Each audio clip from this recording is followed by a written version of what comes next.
Mas, Oke. Mas Wawan, ini karena saya ingin mengajak pemirsa Kompas TV untuk ke War Room karena sesaat lagi, tepat pukul 3 sore nanti, sudah mulai rilis hasil hitung cepat. Ada rekan saya, Jihan di sana. Silakan Jihan.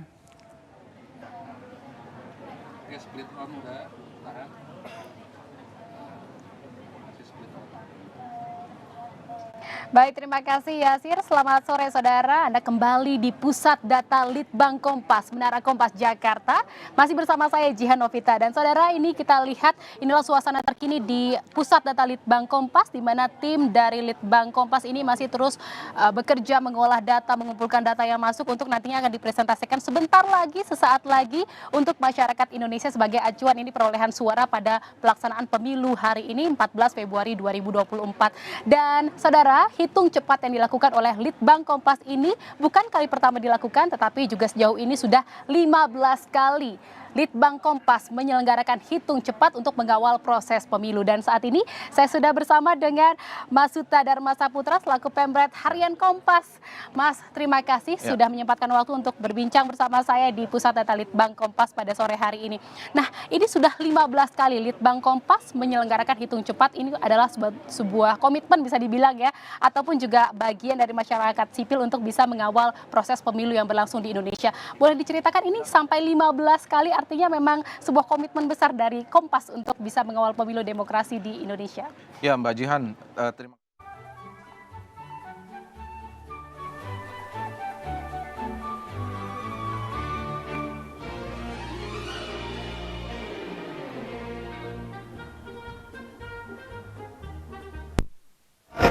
Kalau survei internal mungkin Pak diomongin nggak Pak?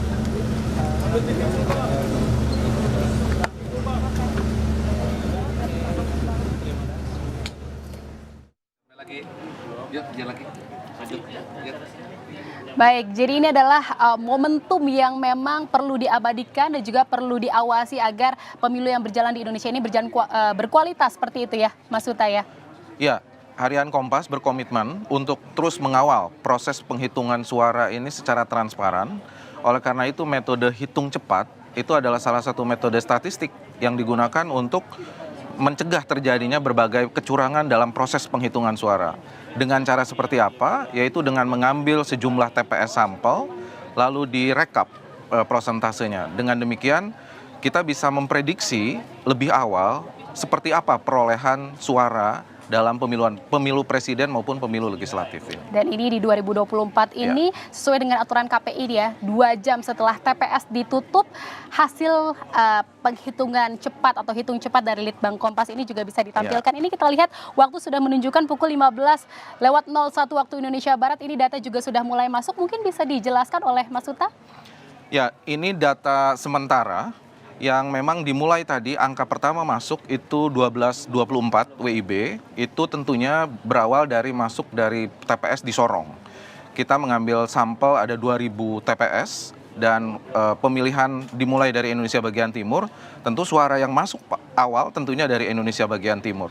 Nah, ini untuk sementara data yang kita peroleh, data masuk sudah 31%. TPS yang masuk, kemudian kita tahu perolehan suara untuk sementara yang unggul itu pasangan Prabowo Subianto dan Gibran Rakabuming sebanyak 60,13%, kemudian diikuti oleh Anies Baswedan dan Muhaimin Iskandar 21,48%, dan yang ketiga 18,37%, yaitu pasangan Ganjar Pranowo dan Mahfud MD. Kita tahu ini masih terus berlangsung, kita tahu data yang masuk baru 31,3%. Biasanya memang penghitungan hitung cepat ini akan menunjukkan kestabilan ketika memang perolehan suara dari beragam TPS yang masuk itu sudah tidak terlalu banyak pergerakan. Dan kita mencoba membagi sampel menjadi TPS ganjil dan TPS genap. Ketika kestabilan itu terjadi di TPS ganjil maupun TPS genap, di situ kita bisa memprediksi lebih cepat seperti apa perolehan hasil suara hingga 100%. Tetapi kita lihat tentunya ini masih 31,45%. Kita lihat seperti apa dinamika yang terjadi, dan di sini juga bisa kita lihat misalnya terkait dengan reliabilitas maupun sebaran sampelnya ya seperti apa bisa dilihat di sini. Dan ini kan Litbang Kompas juga melibatkan 2.000 Ya. TPS sampel untuk bisa mendapatkan data dalam hitung cepat yang akan ditampilkan saat ini. Nah ini kan 31,90%. Sekarang sudah masuk 32. 32%. Ini dinamikanya akan terus bergerak gitu angkanya. Ya. Kira-kira yang tadi Mas Suta katakan ini akan nanti akan stabil gitu. Kira-kira di persentase data masuk berapa? Mungkin kita lihat saja ya reliabilitasnya. Nah, ini menunjukkan reliabilitas. Yang di atas ini adalah TPS-TPS ganjil, sedangkan yang di bawah adalah TPS genap. Kita lihat yang warna biru adalah pasangan Prabowo Subianto dan Gibran. Yang merah itu Ganjar dan hijau Anies di posisi TPS ganjil. Sedangkan ini di posisi TPS genap. Kita lihat masih ada dinamika ya. Kita lihat masih ada dinamika di sini misalnya terjadi masih saling silang. Sedangkan yang di TPS ganjil sudah cenderung stabil ya. Nah ini tentunya kita belum bisa menyimpulkan apa-apa karena tentunya dinamika seperti yang tadi saya sampaikan ini baru masuk dari TPS wilayah Indonesia Timur, kemudian Tengah dan mungkin sebagian Barat begitu. Kira-kira kan ini melibatkan 2.000 TPS dengan hasilnya persentase angka. Ini kira-kira kisaran atau simpangan angka dari hasil hitung cepat Litbang Kompas ini berapa persen? Nah untuk simpangan yaitu terkait dengan margin error ya, kita tahu metode hitung cepat ini sangat presisi. Oleh karena itu simpangannya atau margin errornya hanya 1 plus minus 1%. Jadi ketika ada selisih di antara dua pasangan ini lebih dari 2%, itu berarti sudah melampaui margin error. Tetapi masih ada dalam kurun 2% ini plus 1 dan minus 1, kita tidak bisa menyimpulkan siapa yang unggul di antara keduanya. Contoh misalnya di sini, antara pasangan Ganjar dan Anies sangat rapat ya. Rapat, tipis berbeda ya. jauh dengan pasangan Prabowo dan Gibran yang berada di atas. Sebaliknya di sini di TPS genap, masih terjadi saling susul menyusul. Contoh di TPS genap ini ada sejumlah pasangan Prabowo justru berada di bawah gitu. Baik. Nah di sini juga bisa dilihat wilayah unggulnya. Ini bisa terlihat ya suara di mana sebetulnya yang unggul. Kita lihat memang ini tidak dibagi wilayahnya berdasarkan provinsi karena jumlah sampel yang tidak mencukupi, hanya dibagi di 12 provinsi, di 12 gugus. Dan kita lihat kalau berdasarkan siapa yang unggul di 12 gugus ini terlihat ada sebagian besar justru biru ya, itu pasangan Prabowo dan Gibran. Ini ada warna abu-abu. Itu masih kosong, artinya belum ada suara yang masuk di wilayah. Jadi bisa dipastikan kalau biru ini adalah wilayah yang memang didominasi. Yang unggul adalah suaranya. Pasangan Prabowo Gibran, sedangkan yang merah yang unggul adalah pasangan Ganjar Mahfud. Kita tidak lihat warna hijau di sini. Karena ini bukan berdasarkan provinsi, tapi berdasarkan gugus, dan gugus itu terdiri dari banyak provinsi. Sehingga bisa saja ada pasangan Anies Muhaimin yang unggul, tetapi karena direkap dalam sebuah gugus, jadi tidak terlihat begitu. Oke, baik. Boleh kita lihat lagi Mas Suta untuk perolehan suara yang masuk sejauh ini di pemilu presiden? Ya, ini sudah 34,45% data yang masuk, bisa dijelaskan. Ini masih dinamis, kita tunggu tadi antara TPS ganjil dan genap masih berbeda ya, bentuk bangunan grafiknya seperti apa, sehingga ini masih bikin kita jadi dakdikduk ya. Siapa yang sebetulnya unggul dan siapa yang di urutan 2 dan 3 dan seterusnya. Tapi kalau tadi kita lihat dari wilayah unggulnya sudah mungkin sudah bisa tergambar gitu ya. Memang wilayah-wilayah mana saja mengapa akhirnya Capres-Cawapres nomor urut 2 ini bisa lebih unggul karena memang tadi kita lihat wilayahnya lebih banyak didominasi oleh warna biru. Seperti itu. Nah, ini kira-kira 34 akan naik terus, akan selesai di 100% di beberapa waktu ke depan. Kita tahu biasanya berdasarkan pengalaman-pengalaman sebelumnya ya, mungkin kita nanti jam 4, jam 5 akan sudah terlihat polanya seperti apa, sehingga mungkin pemirsa Kompas TV bisa terus mengikuti ini seperti apa nanti pergerakannya. Kita tahu tadi suaranya sudah 34,9%, biasanya memang sudah sangat stabil ketika di posisi 70%.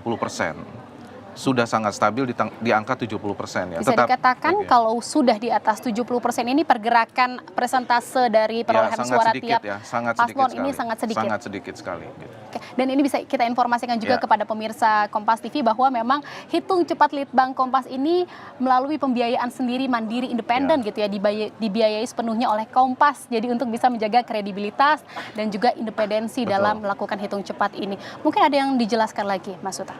Ya, hitung cepat ini memakan biaya yang sangat-sangat besar ya. Kita mengerahkan sedikitnya 3.000 tenaga surveyor untuk melakukan hitung cepat, kemudian exit poll dan yang lain-lain. Tetapi itu kita lakukan karena justru kita merasa perlu Harian Kompas berkomitmen mengawal pesta demokrasi ini bisa berjalan dengan sebaik-baiknya, dan yang paling penting dalam proses pemilu adalah proses penghitungan suara. Oleh karena itu meskipun biaya besar, kemudian dengan tenaga yang sedemikian banyak, hampir 3.000 orang bergerak dari Jakarta kemudian menyusuri titik-titik sampel yang sangat jauh dan terpencil, tapi harus dilakukan karena itu titik sampel yang sudah ditentukan. Dan kita berkomitmen untuk melakukan taat pada metodologi setepat-tepatnya gitu, sehingga kita harus menggapai titik sampel dimanapun dia berada gitu. Memang ada beberapa titik sampel yang tidak bisa dilakukan karena memang ada sejumlah kendala seperti banjir, kemudian ada beberapa kendala, tetapi hanya sedikit itu bisa yang terjadi. Kalau yang terkendala itu berarti dipindahkan Ya. TPS sampelnya ke yang lain. Titik sampel yang terpenting terdekat. adalah Ya. 2.000 TPS sampel. 2.000 ya. TPS sampel. Begitu. Baik, mungkin ada lagi yang bisa dijelaskan terkait dengan perolehan suara ini sudah 36% yang masuk. Ya, kita tahu pemilu presiden itu mensyaratkan yang menang adalah di atas 50%. Kemudian dia harus unggul sedikitnya 20% di 20 provinsi atau separuh provinsi. Nah, siapa di antara ketiga pasang ini nanti yang bisa mendapatkan suara 50% ke atas, dan kemudian sebaran perolehan suaranya sedikitnya lebih dari 20% suara di sedikitnya 20 provinsi, dia yang unggul dan bisa memenangkan satu putaran gitu. Tetapi kalau tidak ada yang mencapai itu, berarti harus dilakukan Otomatis dua putaran. akan lakukan dua Ya. putaran Pilpres. Nah, ini 36,75% dari data yang masuk ini kan masih terus bergerak. Ya. Selain data ini yang bergerak, apakah memang juga ada pergerakan di wilayah unggul atau di reliabilitas? Mungkin kita lihat reliabilitas ya. Karena yang paling menarik ini melihat reliabilitas ini. Ya kita lihat di sini masih sebangun ya. Bahkan menarik ini. Kita lihat di TPS genap ya. Ini warna genap. hijau ya. Ya. Ini Naik. Anies dan Muhaimin Iskandar naik dia. Naik, ya. Kita lihat di sini juga awalnya Ganjar berada di posisi kedua ya. Tapi kemudian Anies naik menyusul pasangan Ganjar dan Mahfud. Yang menarik juga di TPS genap, ini justru Prabowo dan Gibran justru berada di bawah. Turun. Turun. Nah ini satu fenomena yang menarik ini. Ini juga akan terus bergerak ya, Ini akan terus bergerak, seiring dengan suara yang Seiring masuk, dengan dengan perolehan data suara yang masuk. Ya. Kita lihat ini di TPS suara ganjil, dan ini adalah TPS suara genap. Ya. Baik, ini dari 2.000 TPS sampel. Dari 2.000 TPS sampel. Baik, kita lihat berarti secara tidak langsung ini untuk ganjil yang memang masih di atas adalah untuk Pasangan Prabowo ya. Prabowo Gibran. Kalau untuk di TPS genap, ini yang saat ini berada di di posisi atas adalah Anies ya, Anies Muhaimin. Muhaimin. Anies Muhaimin. Baik, ini gejolak dinamika Iya. angkanya ini masih terus Dan mungkin tidak bisa ditebak. pemirsa Kompas TV juga ingin tahu sebaran sampelnya seberapa banyak 2.000 titik itu, mungkin kita bisa lihat di sini ya. Ya, ada 2.000 titik disebar di seluruh Indonesia. Jadi bisa titik-titiknya. dibayangkan ya bagaimana mencapai titik sampel di 2.000 titik Indonesia, karena Indonesia sangat luas dan sangat tersebar, kemudian terdiri dari banyak pulau. Ini sebuah pekerjaan besar sebetulnya, bahkan boleh dikatakan sebuah pekerjaan raksasa ya, yang saya rasa ini justru kebetulan kita juga kedatangan tamu ya dari Norwegia. Dia melihat bahwa dia mengatakan impresif sekali apa yang dilakukan oleh Kompas dengan mengerahkan 3.000 tenaga surveyor untuk mengawal proses pemilu ini.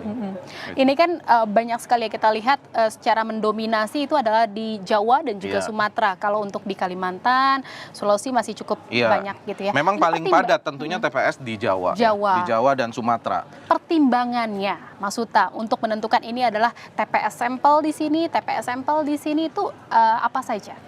Ya, dalam penentuan sampel tentunya kita harus mengikuti populasinya, karena populasi pemilu ini tentunya adalah pemilih.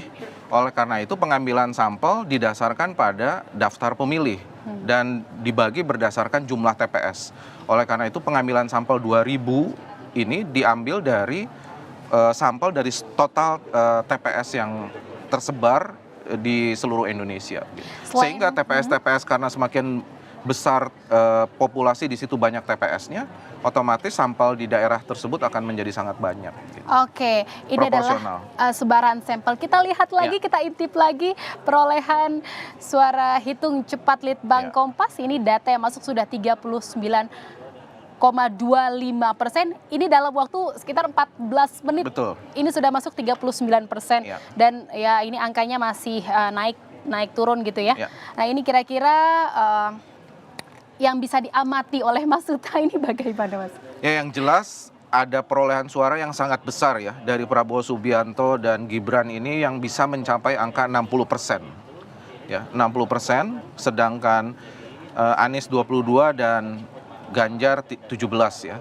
Kita lihat kalau angka perolehan Prabowo Subianto ini selalu di atas 50%, ya tentunya ini menjadi signal ya, apakah pasangan Prabowo Subianto Gibran ini bisa unggul dalam sampel TPS quick count kita. Lagi-lagi yang perlu kita informasikan kepada pemirsa Kompas TV bahwa memang hitung cepat Litbang Kompas ini didanai sepenuhnya secara mandiri oleh Kompas, seperti itu ya Mas Huta. Baik, terima kasih Mas Huta Dharma Saputra, pemret harian Kompas. Nanti akan dilanjutkan bincang-bincangnya di studio. Baik, terima kasih. Dan